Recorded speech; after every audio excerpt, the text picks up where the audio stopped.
5월 7일 화요일입니다. 가정의 달 5월인데요. 어르신들에게는 사랑의 전화 한 통화를, 자녀들에게는 사랑한다고 사랑을 전하는 시간들이 있기를 바랍니다. 오늘 함께 묵상할 말씀은요, 열왕기상 14장 1절에서 20절입니다. 그때 여로보암의 아들 아비야가 병든지라 여로보암이 자기 아내에게 이르되 청하건대 일어나 변장하여 사람들이 그대가 여로보암의 아내임을 알지 못하게 하고 실로로 가라. 거기 선지자 아히야가 있으니 그는 이전에 내가 이 백성의 왕이 될 것을 내게 말한 사람이니라. 그대의 손에 떡 10개와 가자와 꿀 한 병을 가지고 그에게로 가라. 그가 그대에게 이 아이가 어떻게 될지를 알게 하리라. 여로보암의 아내가 그대로 하여 일어나 실로로 가서 아히야의 집에 이르니 아히야는 나이가 많아 눈이 어두워 보지 못하더라. 여호와께서 아히야에게 이르시되 여로보암의 아내가 자기 아들이 병들었으므로 내게 물으러 오나니 너는 이러이러하게 대답하라. 그가 들어올 때에 다른 사람인 채 함이니라.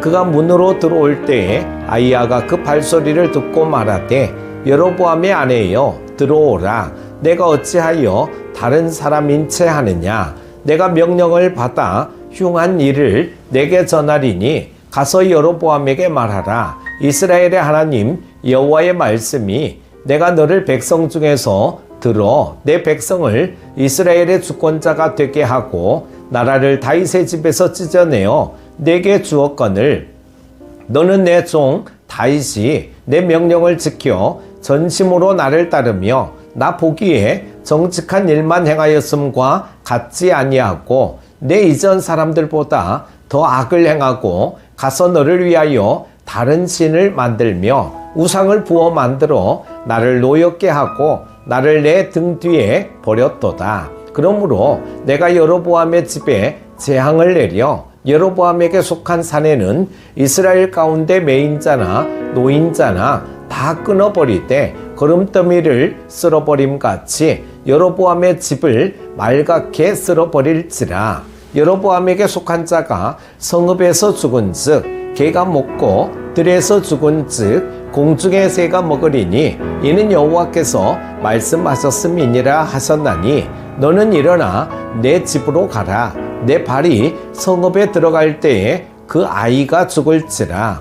온 이스라엘이 그를 위하여 슬퍼하며 장사하려니와 여로보암에게 속한 자는 오직 이 아이만 묘실에 들어가리니 이는 여로보암 집 가운데에서 그가 이스라엘의 하나님 여호와를 향하여 선한 뜻을 품었음이니라. 여호와께서 이스라엘 위에 한 왕을 일으키신즉 그가 그날에 여로보암의 집을 끊어버리리라. 언제냐 하니 곧 이제라. 여호와께서 이스라엘을 쳐서 물에서 흔들리는 갈대같이 되게 하시고 이스라엘을 그의 조상들에게 주신 이 좋은 땅에서 뽑아 그들을 강 너머로 흩으시리니 그들이 아세라상을 만들어 여호와를 진노하게 하였음이니라. 여호와께서 여로보암의 죄로 말미암아 이스라엘을 버리시리니 이는 그도 범죄하고 이스라엘로 범죄하게 하였음이니라 하니라.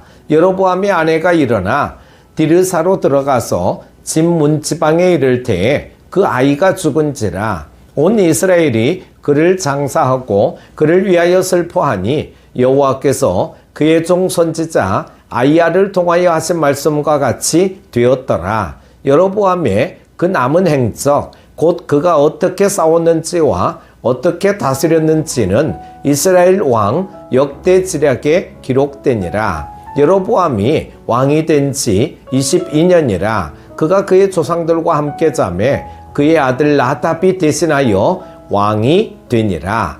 아멘. 한 공동체의 지도자는 그 공동체에게 큰 영향을 끼치기 마련입니다. 그래서 지도자를 잘 만나야 그 공동체가 번성하고 그 속의 구성원들의 삶이 행복함을 경험합니다. 그러나 지도자가 무능하거나 인격에 문제가 있다면 그 공동체의 구성들의 삶은 매우 불행할 가능성이 높습니다. 국가의 지도자의 역량에 따라 그 국가가 발전하느냐 후퇴하느냐가 결정되며 군대의 지휘관의 전술에 따라 휘하의 병사들이 죽느냐 사느냐가 결정되기도 합니다. 따라서 지도자가 공동체와 구성원들에게 미치는 영향력은 어마어마합니다. 북이스라엘의 첫 번째 왕이었던 여로보암은 하나님 앞에서 악한 행동을 일삼았습니다. 하나님의 경고의 말씀을 무시한 채 회개하고 돌아오지도 않았습니다. 결국 그는 아들이 먼저 죽는 슬픔을 경험하고 죄악 속에서 세상을 떠납니다. 오늘 본문을 교태하면서 우리는 무엇을 깨달을 수 있습니까? 가장 먼저 오늘 본문은 여로보암의 아들인 아비야가 병이 들었음을 기록하고 있습니다. 하나님께서 여로보암의 아들 아비야가 병이 들게 하신 이유가 무엇일까요? 9절입니다. 내 이전 사람들보다도 더 악을 행하고 가서 너를 위하여 다른 신을 만들며 우상을 부어 만들어 나를 노엽게 하고 나를 내 등 뒤에 버렸도다. 하나님께서 선지자 아이야를 통하여 여로보암의 아내에게 하신 말씀을 미루어 볼 때 여로보암의 아들인 아비야가 죽을 병에 들게 된 것은 여로보암의 죄 때문임을 알 수 있습니다. 이어지는 말씀인 10절에서는 하나님께서 여로보암의 집을 맑게 쓸어버릴 것이라고 말씀하셨습니다. 아들 아비야의 질병이나 아이야 선지자를 통해 하나님께서 하신 말씀은 모두 여로보암이 회개하고 돌아오길 바라시는 하나님의 경고의 말씀이었습니다. 하나님의 경고를 들었다면 즉시 회개하고 돌이켜야 하나님의 은혜와 용서를 받을 수 있습니다. 예수님을 바랐던 가룟 유다는 예수님으로부터 여러 번 경고를 들었습니다. 하지만 그는 최후의 만찬 자리에서까지 돌이키지 않았고 하나님의 아들을 판자로 남게 되었습니다. 우리는 연약하기에 언제든지 범죄할 수 있습니다. 중요한 사실은 범죄한 이후에 하나님께서 경고하시면 즉시 돌이켜 회개해야 한다는 것입니다. 내 안에 양심의 가책이 느껴지는 일이 있습니까? 즉시 돌이키고 수습하며 회개합시다. 또 하나 우리가 깨달아야만 하는 사실은 하나님의 거듭되는 경고에도 불구하고 여로보암은 회개하지 않은 채로 죽음을 맞이했다는 점입니다. 본문에는 여로보암의 죽음에 대한 이야기만 있을 뿐 그가 회개했다는 내용이 전혀 나타나 있지 않습니다. 20절입니다. 여로보암이 왕이 된 지 22년이라 그가 그의 조상들과 함께 자매 그의 아들 나답이 대신하여 왕이 되니라.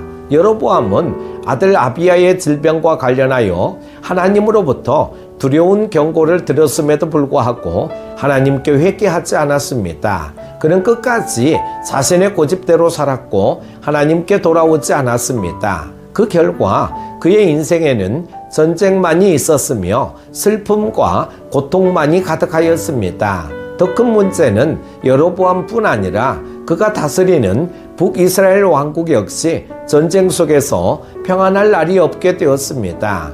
한 나라의 왕이 바른 길을 걸으면 백성들도 평안한 삶을 살게 됩니다. 솔로몬이 처음에 듣는 마음, 즉 지혜로 나라를 다스리며 하나님 앞에서 성실했을 때 이스라엘 땅에는 부족한 것이 없었고 평화만이 있었습니다. 그러나 하나님을 섬기지 않는 여로보암이 북이스라엘을 다스렸을 때는 항상 전쟁이 있었으며 백성들의 삶이 고달팠습니다. 나로 인하여 우리 가정이 행복해지고 있습니까? 나로 인하여 직장이나 우리 교회가 평안합니까? 하나님의 뜻에 순종하며 살아가므로 내 가정과 직장과 교회가 나로 인하여 복을 받는 복의 근원이 되시길 바랍니다. 자비로우시며 노하기를 더디하시는 하나님은 여로보암을 끝까지 포기하지 않고 용서해 주시려 하셨습니다. 그래서 아들 아비야의 질병을 통하여 여로보암이 깨닫고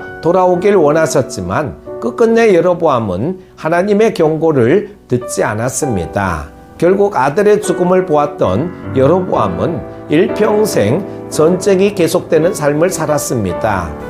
또 북이스라엘의 백성들 역시 여로보암의 완악함 때문에 전쟁의 고통을 당해야만 했습니다. 사랑하는 큐티 가족 여러분, 오늘 우리는 하나님께서 경고를 주실 때 즉시 회개하고 하나님만을 섬기는 나를 통하여 내 가정과 직장과 교회에 하나님께서 주시는 은혜와 복을 가지고 오는 복의 근원이 되시기를 바랍니다. 오늘 하루도 승리하십시오. 기도합니다. 은혜가 풍성하신 하나님 아버지, 우리는 말씀을 통하여 하나님께서 책망하실 때 즉시 회개하게 하시고 다시금 믿음의 길을 걸어가게 하여 주시기를 원합니다.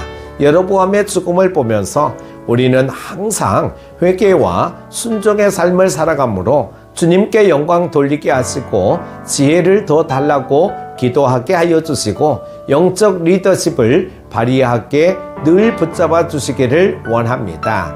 오늘도 주께 영광 돌려드리는 하루 되게 하여 주시기를 원하오며 예수님의 이름으로 기도드립니다. 아멘.